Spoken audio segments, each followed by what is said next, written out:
You know, movies are important to us for a lot of reasons. Sometimes it's because of when we watch them, where we watch them, at what point in our lives we were in, and sometimes they were important because who we watch them with. So today, we are going to count down 10 movies that every kid watched with their dads.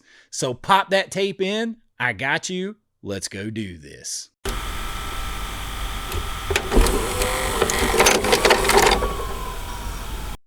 So movies that we watched with our dads. A lot of us did. Our dads were really good about turning us on to some of their favorites, and it didn't matter what it was rated or where it was. You might not have even understood the movie the first time you saw it, but if your dad was flipping through channels or he was renting the movies that weekend and it popped up, that was it. You were watching it and you were watching it with him. And dads had a very specific, but somehow very similar overall tastes in movies back in the 80s and the 90s and even the 70s. They weren't quite into the heavy dramas or romantic comedies as a rule all the time. They were into the big heroic movies with iconic music, over-the-top action, and great iconic stars that marked the time. There were those movies where the dads would set up in the chairs and be like, all right, this is the good part. Watch this. And you knew you were about to see something legendary because these movies played again and again on TNT, TBS, USA, and they're the ones that dads rented over and over again and passed that love down to us. And so these are some of those movies that I tie to those times watching with my dad, like so many of you out there. So let's count them down. Coming in at number 10 is a classic sports movie with a classic dad lead actor in Gene Hackman in 1986's Hoosiers. We're starting off here with a sports movie. Now, my dad wasn't a big sports guy, but Gene Hackman, yeah, that would sell him because Hoosiers, if your dad loved sports, if he didn't love sports, there's a good chance this movie appeared in your house multiple times either way.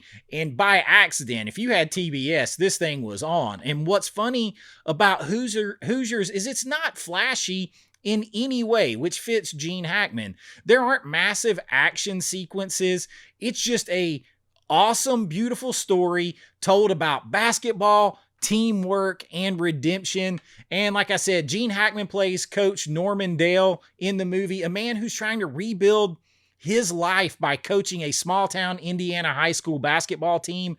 And what makes this movie so powerful is the sincerity in it. It feels real. It feels grounded. And the final game sequence is one of the most emotionally satisfying moments in sports movies ever. It's the kind of movie dads loved because it showed discipline, perseverance, and heart. And if you watched it with your dad, there was chances that he said something like, "This is one of the greatest sports movies ever made. Just watch it and see." And honestly, he's got a pretty good argument. Hoosiers is damn good. I remember only watching this because my dad had it on TV. It comes in at number 10. Now, number 9 is one of my favorite movies of all time. And I probably would have saw this regardless of whether I watched it with my dad, but I remember watching it with him so many times, and so many kids out there got introduced to this film through their dads, their uncles, their grandfathers, an older brother, whatever. But 1984's The Karate Kid is one that probably at some time or other we all watched with our dads. It is the classic story. You have Daniel LaRusso, who moves from New Jersey to California only to be bullied by the kids who are like all-star karate guys, and he has to defend himself. Now, there's some people who later on have said that maybe Daniel's a little bit of the instigator here, but if you revisit this movie, you realize the real star of the movie is probably Mr. Miyagi, not even Daniel, because Pat Morita's performance is one of the most memorable mentor characters ever put to screen. He's wise, he's funny, he teaches Daniel something far more important than karate and self-defense. He teaches him discipline, respect, the value of the journey over the destination. The structure is perfect storytelling. You've got John Avildsen coming off of Rocky and doing this. You've got the bullied kid, the training montages, the tournament, the final moment where Daniel lands the crane kick, and every kid watching this scene for the first time just knew they were watching something huge. I'd go to school the next day, you'd see kids doing the crane kick at the bus stop, and every dad was watching that movie for the 100th time. He still loved it all the way through. This is just classic. It had to be here, The Karate Kid. Now at number 8, we have 1984's Ghostbusters. And this is a movie that worked for both generations, because Ghostbusters, well, kids loved it for the ghosts and the ghost busting, the gadgets and the giant marshmallow man, and dads loved it because it was legitimately hilarious. The cast is legendary with Bill Murray, Dan Aykroyd, Harold Ramis, Ernie Hudson, Sigourney Weaver. Dads love that too. And what makes Ghostbusters so special is how effortlessly it blends genres, because it's a comedy, it's a supernatural adventure with some horror elements, it's a sci-fi movie, and sometimes it just balances those things completely perfectly, and it carries that all the way through. Plus, the film has one of the most memorable climaxes in all of 80s cinema and cinema history, because the Stay Puft Marshmallow Man appears because Ray had that thought pop into his head, and even dads who've seen the movie 100 times would still laugh and enjoy that. Ghostbusters, classic. And then there is Conan the Barbarian, and this is a sword and sandal dad movie. This is the film really that helped Arnold Schwarzenegger transform into the major star that he was, from bodybuilding and pumping iron and all of that into a mega movie star that every dad loved. And what's interesting about Conan is how different it feels from Arnold's later action movies, because you have John Milius directing this thing, and he approached the film very much like it's giant and mythic. The movie has so much atmosphere. It's brutal, but still strangely poetic.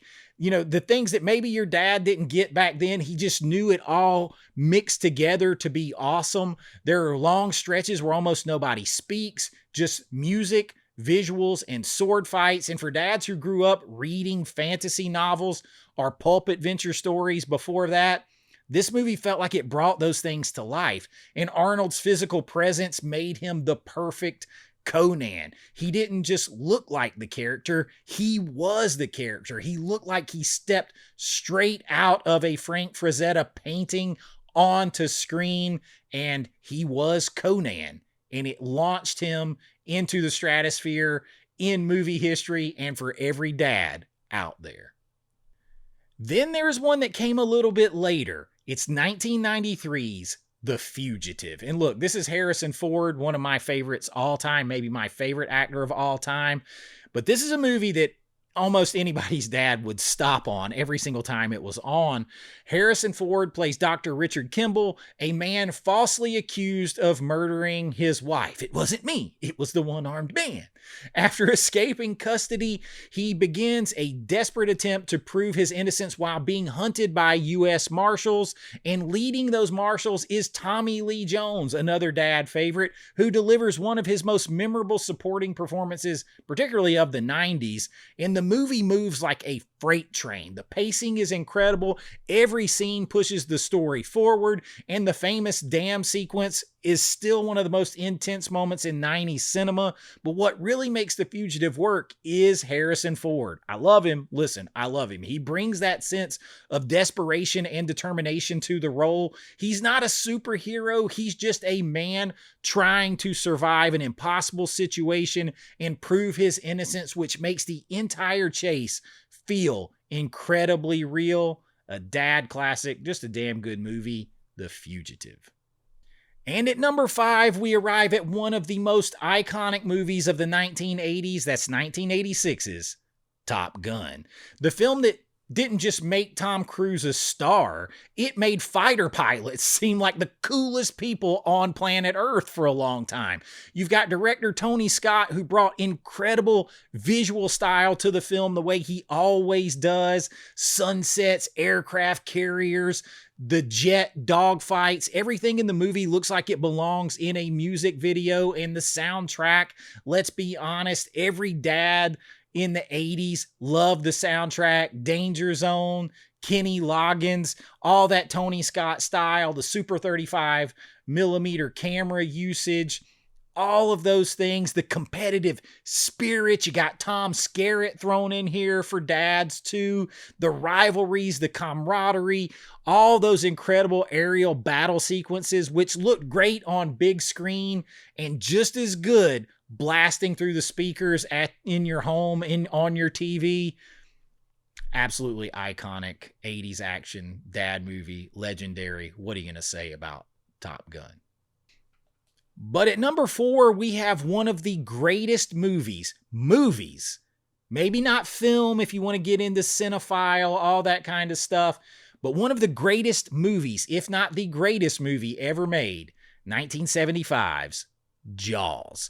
This is one of the most important movies ever made, whether or not you think it's one of the best. But Steven Spielberg's shark thriller didn't just become a huge hit. It became the foundation for what we call the modern summer blockbuster. Basically coined that term. And it's one of those movies that most dads loved introducing to their kids. I still loved introducing my kids to it because watching someone see Jaws for the first time is so much fun. And that's a common theme with all these movies, is experiencing them again through someone else's eyes on their first viewing and seeing it come alive to them. You know that moment's coming when they're watching it for the first time, when the shark finally appears and the entire audience jumps, especially when you're seeing it for the first time. But what makes Jaws great is the characters. You got Roy Scheider, Richard Dreyfuss, Robert Shaw, especially Shaw's legendary USS Indianapolis speech, which is still one of the most chilling monologues and best scenes in film history. More on that coming. Jaws, an absolute classic. It had to be here. It comes in at number 4. And next up on the list, we couldn't go through a list like this without some Indiana Jones. And we're going back to 1981 for Raiders of the Lost Ark.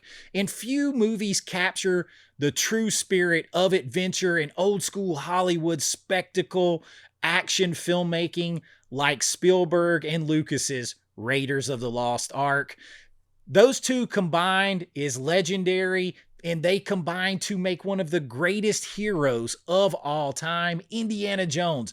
Archaeologist, adventurer, almost an anti-hero, a ladies' man, all of that stuff, and a guy who punches Nazis while searching for ancient artifacts. Harrison Ford is absolutely perfect in the role. He's brave, but he's also vulnerable. Like in every man, you buy it because he gets hurt. He makes mistakes, and the movie is packed with unforgettable sequences like the boulder chase, the truck fight, all of that stuff, the opening temple escape with the boulder chasing him down through there. Raiders moves at an incredible pace, and dads absolutely loved showing this movie to their kids. I still do today. My kids love it. Indiana Jones, but specifically Raiders of the Lost Ark. And at number 2, come on, we've got Star Wars. For many dads, Star Wars wasn't just a movie, right? It was an event. It was a big thing. And when it arrived in 1977, it completely changed the movie industry. Science fiction suddenly became mainstream, and the film introduced the audiences to characters that would become cultural icons. Luke Skywalker, Han Solo, Princess Leia, and of course, Darth Vader. And for dads who saw this movie during its original theatrical run, this is something that imprinted on them that they were going to share with their kids. And this thing was always on TBS, TNT. It lived on VHS rentals. Star Wars has a place atop the pantheon of movies like this. It comes in at number 2. And then at number 1, we have 1985's Rocky 4. Yeah, maybe a surprise number 1, but my goodness, this was the ultimate 80s movie. Sylvester Stallone returning as Rocky, but this one had all of that 80s Cold War energy, like a music video all the way through. Rocky goes big here with the training montages, that Cold War storyline. Rocky Balboa facing the unstoppable Soviet fighter in Ivan Drago. Sylvester Stallone leaned fully into spectacle on this movie. The training montages in the frozen wilderness in Siberia, basically. Drago training with futuristic machines, and of course, taking performance enhancers, and then the final fight in Moscow on Christmas. It's dramatic, it's emotional. If I can change and you can change, everybody can change. And if your dad loved Rocky 4, you probably watched that thing a lot, especially in the 80s. Living in America, you got James Brown, Apollo Creed. Listen, it is 80s to the max, and that's why it's here at number 1, Rocky 4. This is just proof that movies weren't just entertainment, and the right movies aren't just entertainment. They are a shared experience, a cultural phenomenon that connects us across generations and any other thing that separates us. They are things that you share with people and mark the time, and that's what makes us fall in love with movies in the first place. These are the movies that your dad probably loved and that you watched with him, the ones that you two quoted and that you stopped flipping the channels for, and the ones that helped turn a lot of us into movie fans. So now I'm curious, what movie did you always have on in the background? Which one did your dad, your grandfather, your uncle, your brother, whoever, which one did they always have on that became a part of your life, the background of your life? Was it one of these? Listen, there could be tons of these. They could go on and on forever.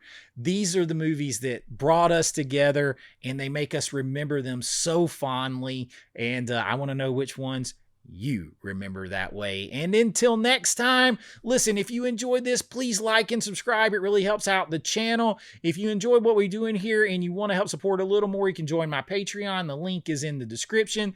You'll get your name and lights on every video, special members only videos, and so much more. And it all helps the channel, and I really do appreciate it. But until next time, be kind, rewind like always. This is Chase with AV Pop Culture, and I'll see you real soon.